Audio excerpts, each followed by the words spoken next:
Hello, today I am going to show you how to add a new page in Squarespace and make some simple edits and add some content so that you can do it for yourself. Right, so we start on the home page where you've got your dashboard. You're going to go over here and click Pages. So we're going to click on the plus sign here. You can add lots of different styles of pages, but what we're going to do is today just add a blank page and keep things really simple. We're going to call it New Page because we are that original. Now you'll see that that now appears in the navigation. If you want to put it in the not linked section, you can just click and drag it down to not linked and it will disappear from the navigation section. Okay, so we have an empty page. We want to edit it. So let's go ahead and click Edit. Where you see the blue plus sign, that indicates that you can add a section. Now, all pages in Squarespace are made up of several sections. So you can't actually edit it without adding a section first. So let's go ahead and do that. Again, Squarespace offers you a lot of different options, a headline page, a list page, gallery, images, etc. But we're just going to go ahead and add a blank section for the moment. It automatically populates with a text box, so we can go in there and we can add a heading, for example. You've got this editor bar that comes up for all text boxes. What we're going to do is make that a heading. Are we happy with that size? It's a little big, so I'm going to go with heading 2. And I want to center that. So that's great. Now I want to add an image. In Squarespace, when you want to add something, you click on these insertion points. They're called teardrop insertion points.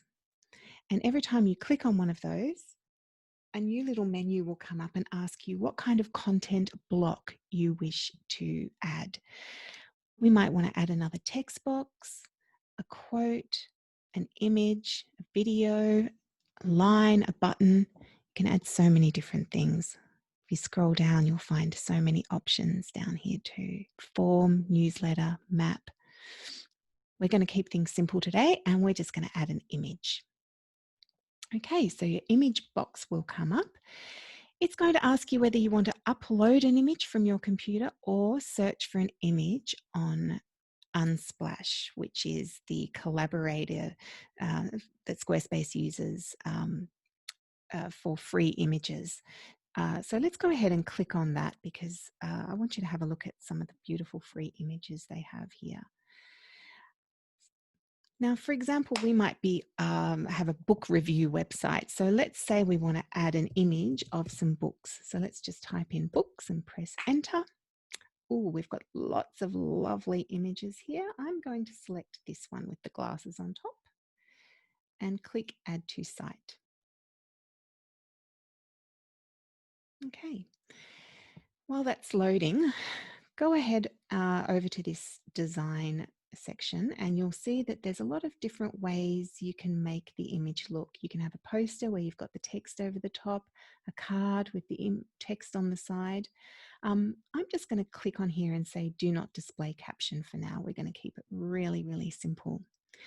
If we wanted people to be able to click on the image and take them through to another website or a page or a file, we would go ahead into this little box, click on here. We can enter a web address. We can enter a page from our existing website. If we want people to go back to home or go to the blog, for example. You can add an email, a phone number, or you can even add a file if you wanted to upload a PDF document or something like that. In this case, we're not going to add anything though. Let's click apply. Okay, so we now have our image, but it is very, very big. It's taking up our entire website. We can do edit this in a couple of ways. First of all, we can go in here and click the edit button, which takes us back into this image text box. Let's go over to image editor and it will bring up Squarespace's own image editor. Now that is quite large. I want to make it a square. So I'm going to go over to this little doobie lackey and click on 1 to 1, which is going to make it into a square. And I'm just going to adjust that to where I want it. That's fine. I'm going to click out of that. Let's click save. Okay, that's now a square, but as you can see, it is still a very large image. So this brings me to my next little editing trick or resizing trick. Okay, let's add in up the top here some more text. This is the text we want to enter here to explain a few things. Sound like a robot there, don't I? Okay. We can change the size up or down. I'm going to make it a little higher, and I'm just going to cut and paste or copy and paste that a few times just so it looks like a bit of a paragraph. Okay, I'm also going to bring this heading back to the left, and you'll see why in a minute. Okay, this brings me to our next little trick. I will get back to the image, by the way, but I have to show you something else first. We don't want this text, maybe we don't want this text here, maybe we want it next to this, the heading. So what we do is we wait till we've got this little hand icon you can see over here. When you've got the little hand icon, it means you can shift this box to somewhere else. Now, see the little cursor, how it's going small and large. If it's large like that, it's going to shift everything across and put the text box over there. When it's small, it's just going to put it next to this heading box. So see, this is a box, that's a box, and they all have their own little black cursor. So do I like that? Not really. I want to bring that back. So I'm going to bring it back under the heading, like so. But I do want to bring this image up and I want to put it next to the text. So I'm going to click and drag it. I don't like those big blue boxes. I don't want to put it there. I want to put it next to the heading and the text. So see how it's going, the cursor's going to the next to the heading. If I put it there, that's going to keep this text under here. Let's move it back again. If I put it here next to the text box, it's going to move the text across, but the heading will stay here. Now that's fine. We can do it like that, or we can drag this back again. And we can, whoops, where have I put it? I haven't put it in the right spot. Let's bring it under the text. Okay, so now we're back to square one. I can click and drag it up, and it should give me an option to put it next to both the heading and the text. There we go. It is a little bit fiddly, I won't lie. It can be a bit frustrating at first, but if you just keep that mouse clicked down while you're dragging, you should be able to get it into the right spot. And if all else fails and you completely stuff it up and you want to start again, you can go over to this little box, drop down and click discard changes, and it will take you back to how it was before. It's actually a good idea to, sorry, I didn't mean to click that. It actually is a good idea to save as you go, like with any document that you might be working on in Word or Excel. All right, now, for example, going back to our other example, if I put the text box back under here, we want this one up near the photo. That's now put this right up near the heading, and we don't want that. We want the heading to go back up here. Oh dear, how are we going to get the heading across? Another little trick you can use is click on the insertion point and add a spacer. Okay, the spacers are going to be your best friend when you want to move things around. So if you move the spacer now next to heading, it's going to move that heading across. Okay, Now, there's a few things you can do with the spaces and the boxes. You can actually click and drag them when you get this little icon and make them a little bit smaller. So I'm going to make that photo a bit smaller, and I want to move this across as well to make the spacer a little bit smaller and bring that into line. So have a little play. There's so much you can do. You can add in, oops, don't want to add that in there. I'm going to click save so that we've got that there. Always a good habit to save as you go, as we mentioned before. Now I'm going to click edit. Just going to make that a bit bigger. I'm going to get rid of the spacer. Any of these elements, whenever you hover over them, you'll see an edit button for images or a little trash button so you can get rid of things. I'm going to get rid of that spacer. And I'm going to bring this up.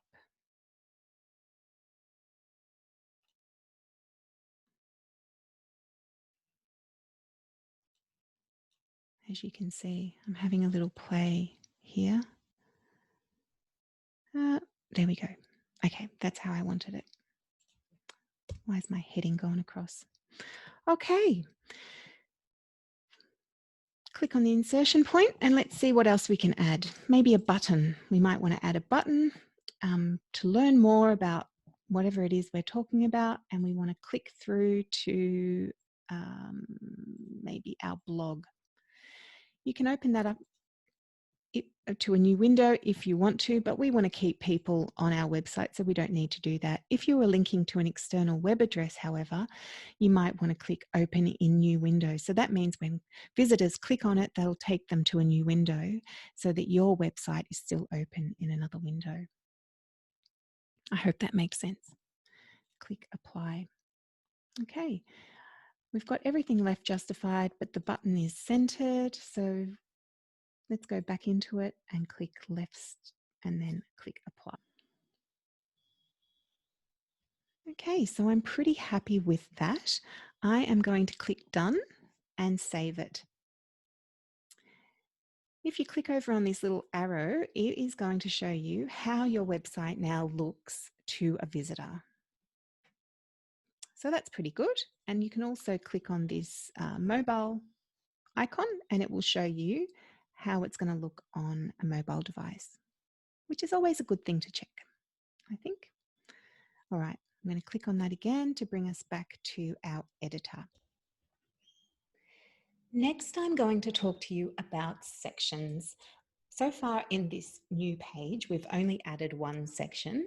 Now I'm going to show you how to add additional sections. You can add a section in one of two ways. You can either click the blue plus section like we did earlier and make a new section, or you can duplicate an existing section over here. So let's duplicate it. This is a really good thing to do if you want to keep the same format, you know, the same heading sizes, the same button, etc. So for our pretend book review site, this could work really well because we could have one book here with the review plus a learn more button, and then have the next book over here in this particular section. Each section comes with its own little menu bar. So if we click on the pencil, that is an edit button. We can change the section height, the content width, small, medium and large, and where it is on the page. This is also really cool. We can add a background. So for this section, you can either add an image off your computer, but I'm going to add an image out of our Unsplash section, the free images, because they're just so beautiful. Because we've got a pretend bookish site, let's make our background something to do with a library. Ooh, these are all fabulous. Let's have a look. I think we'll go with this one. Add to site. Now you can see that that has added the image to the entire background. If you can scroll down a little bit further, you've got this slider button for overlay opacity. And if we slide it like that, it goes darker Now, if we slide it all the way to the other end, we've got a really light heading. Now, because our text is black, I think we'll keep it like that because we want to be able to read the text. If it's too dark, we can't read it. If we did, however, want to keep the library image dark and we wanted the text to be white, we would come over here to colors and we would choose one of our dark backgrounds.